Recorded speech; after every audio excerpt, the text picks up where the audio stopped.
Ya en el siglo XVII, los viajes ya eran por salud. Se implementan los centros turísticos termales que ofrecen hospedaje, o sea, aparte de tener un centro termal, se empieza a generar una hotelería en torno a este. O sea, la gente viajaba para conocer el centro termal y aparte se hospedaba en estos lugares. O sea, es como que resurgen las termas, no solo por consejo médico, sino también por diversión. Y lo que se generaba en estos centros, ¿no? La gente conoce a otra gente, se empiezan a ver distintas actividades entre grupos, por ejemplo, se empiezan a hacer espectáculos, también juegos entre ellos, eh, diferentes, diferentes actividades que más para usar el tiempo libre que esta gente tenía, ¿no? Después también está los baños de barro como remedio terapéutico, las playas de Niza, Costa Azul, eh, donde se empieza a utilizar la playa lo ven como un atractivo turístico. Después el siglo XVIII, bueno, se empieza todo lo que es los pioneros de la hotelería y turismo con el tema de las playas, al ver que era un atractivo que no todo el mundo podía acceder en el centro de los continentes, empezaron a viajar hacia las costas para, bueno, tomarse un baño, para relajarse, divertirse. Se generan los primeros cambios en los gustos de los turistas y en la configuración del turismo. Aparece la revolución industrial que genera una importante transformación económica y social. Aparece en la máquina de vapor, que es como el principal medio de transporte de aquel entonces y que genera un gran movimiento de personas y masifica el turismo. Se puede decir que la gente dejó de, o sea, acorta los tiempos de traslado, la gente deja de usar el caballo y los carruajes para movilizarse en tren y así llegar mucho más rápido a sus destinos.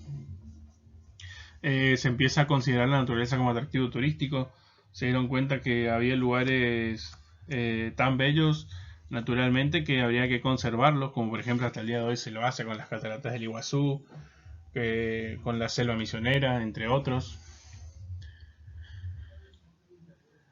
También empiezan a surgir las primeras expediciones alpinistas, aparece la clase media junto a la mejora del transporte y esto genera un salto cualitativo en la actividad relacionada con el turismo, ya que genera un flujo mayor de turistas y por ende, al ser de clase media, tienen que adaptar los servicios para que esta gente pueda acceder en base a sus ingresos o sus recursos. O sea, ellos necesitaban darle un alojamiento no tan caro, simplemente algo que puedan dormir y relajarse. Y bueno, tuvieron que adaptarse a esta nueva clase social, ¿no? Después tenemos el siglo XIX, que se aprovecha al máximo las vacaciones de estudiantes, trabajadores, y gracias a la revolución industrial se llega a nuevos destinos. O sea, se expande el turismo hacia otros lugares que antes no se podía llegar por el simple hecho de la distancia y el tiempo. O sea, en viajar que tardaban más en viajar que en estar en el lugar, ¿no? Nacen las agencias de viaje de turismo conocidas como intermediarios.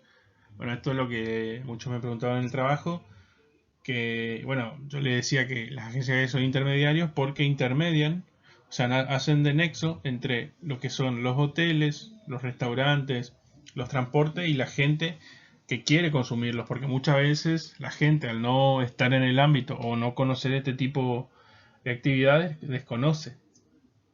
Entonces la agencia de viaje lo que hacen es acercar la oferta con la demanda, o sea, te ofrecen los servicios por un pequeño canon o sea, ellos se llevan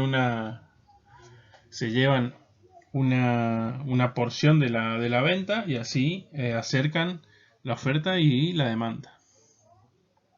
Bueno, después crece el desarrollo de la hotelería, nacen las agencias, bueno, eso ya había dicho, la máquina de vapor mejora los transportes, que hasta el momento no eran tirados por animales, o sea, es todo un tema porque Por ahí la gente, al ser tirados por animales, estos animales se cansan, tienen que descansar.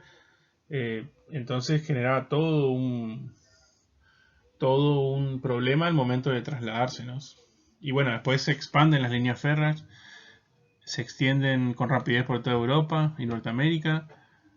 Y después, bueno, el uso de vapor en la navegación, que eso reduce también los desplazamientos y pueden, o sea, la gente puede llegar a otros destinos que no pueden, al cual no podrían llegar por tierra. Bueno, se crean los checks, los travel checks, que era dinero que la gente por seguridad depositaba en una cuenta, en diferentes agencias, y le entregaban un papel que estaba a su nombre. Entonces, al llegar al destino, ellos podían cambiar por dinero, pero solo esa persona, o sea, si te lo robaban, la persona que lo robaba no podría cobrar eso porque no estaba a su nombre. Entonces era una forma de resguardar su dinero en caso de robo. Y bueno, después los bonos o vouchers, que eran los papeles que representaban la adquisición de un servicio. Entonces vos comprabas un voucher y ese voucher estaba a tu nombre y por ejemplo decía vale por una noche de alojamiento en determinado hotel. Entonces la gente con eso se aseguraba no llevar dinero y solo llevaba ese papel que al llegar al destino lo cambiaba por el servicio, por un alojamiento, una comida, un servicio o la entrada a algún atractivo. Y todo esto a través de las agencias de viaje. Bueno, en el siglo XX hubo un gran cambio con todo lo que es relacionado a la Segunda Guerra Mundial, a la Primera y a la Segunda Guerra Mundial, el cual, bueno, primero que nada paraliza al turismo en ese momento, que fueron esos años de guerra donde no se pudo hacer turismo, o sea, todo estaba abocado a la guerra. Pero esto trae un gran cambio en el turismo, ya que para la guerra se tuvieron eh, que mejorar los aviones, mejorar los autos, mejorar los barcos, y todo esto trajo consigo que cuando termine la guerra esta tecnología seguía en el mundo. Entonces el turismo se empezó a apropiar de esta tecnología y bueno, generó un boom en los centros turísticos. Aparte de del desarrollo en grandes núcleos turísticos o urbanos. Entonces, bueno, la gente empieza a cansarse de vivir en la ciudad y busca moverse a diferentes lugares para relajarse. Por ejemplo, lugares naturales. También se genera una nueva legislación laboral donde las vacaciones son pagadas, los 5 días laborales y las 40 horas semanales. Bueno, el siglo XX en adelante se viaja por trabajo, estudio, exploración, eventos programados, comercio y por experimentar lo desconocido. Ya con toda la mejoría en los medios de transporte, en la hotelería, en las agencias de viajes, en los pagos comerciales. Bueno, en este tiempo se trata de una madurez del sector que sigue creciendo, aunque de manera más moderada y controlada. Se limita la capacidad receptiva. Esto se puede, o sea, le puedo explicar por ejemplo, hay lugares naturales que no pueden por día captar tanta gente.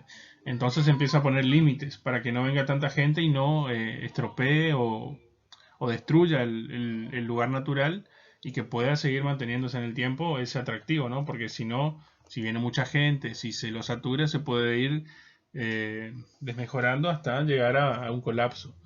Esto, por ejemplo, no sé si conocen las ruinas de Machu Picchu, que es un lugar santo en Perú, de los incas, y que bueno, al ver que mucha gente quería acceder a ellas, directamente se hizo una capacidad que por día entren 2.000 personas y no puede entrar más de 2.000 personas. Por eso entonces vos tenés que comprar tu ticket con anticipación, no es que vos llegás y podés entrar, sino que está todo controlado y organizado para que no entre más de 2.000 personas por día y así resguardar este lugar y que no se siga destruyendo, porque o sea, al día de hoy están deterioradas por el paso del tiempo, ¿no? Bueno, se diversifica la oferta, se diversifica la demanda. O sea, la oferta es, entonces, se cambia un poco todo lo que es el turismo común. empiezan a desaparecer nuevos tipos de turismo para nueva gente que quiere, por ejemplo, la gente que quiere viajar por placer, la gente que quiere viajar por emoción, la gente que quiere viajar por experiencias nuevas o por comidas, ¿no? O por probar comidas. Después el turismo entra como parte fundamental de la agenda política en numerosos países. O sea, el turismo pasa a ser una política de Estado y un desarrollador del país. O sea, hay muchos países que viven del turismo y solamente eso. O sea, por ejemplo, hay islas por todo el mundo que no tienen, que son países y que no tienen otra industria que no sea la del turismo. O sea, solo viven del turismo y todas las políticas están abocadas a que los turistas vengan a sus lugares, que los turistas la pasen bien, que quieran volver. Y por ello, bueno, hacen todos estos controles gubernamentales, hacen leyes de turismo, entre otras cosas. Y después, bueno, también están las leyes de política supranacional, de la eliminación de los pasos fronterizos, como en Europa, la Unión Europea, que no tiene fronteras, es todo una sola, que es todo una sola, son un solo territorio, que lo que quisieran hacer acá en Argentina con el Mercosur y Brasil, Paraguay, que todavía no está como en la Unión Europea, pero bueno, se están haciendo muchas tratativas. Después también apareció el abaratamiento de los viajes por vía aérea, por medio de las compañías de bajo costo. Y bueno, algo que está también cambiando mucho es prescindir del servicio de una agencia turística, ya que la gente, al poder a través de Internet, al poder realizar sus propios viajes, simplemente deja de utilizar la agencia y deja de haber ese intermediario entre la persona y el destino. La gente ya conoce el destino, ya sabe qué quiere, qué comprar, qué hoteles va a querer, qué actividades puede hacer y deja de utilizar a la agencia de viaje. Y por último, bueno, los viajes producen un gran impacto económico directo o indirecto para cada localidad. Que hoy en día, bueno, el turismo se encuentra en una grave crisis por todo lo que está pasando con el COVID-19 y que bueno, hay mucha gente que está pensando cómo saltear esta situación, porque al no haber movimiento de personas el turismo es inexistente. Bueno, por ejemplo, están cerrando muchos hoteles, muchos restaurantes que se dedicaban a vender a turistas, ahora venden al comercio local. Por eso es todo un cambio de paradigma dentro del turismo con todo lo que es la pandemia.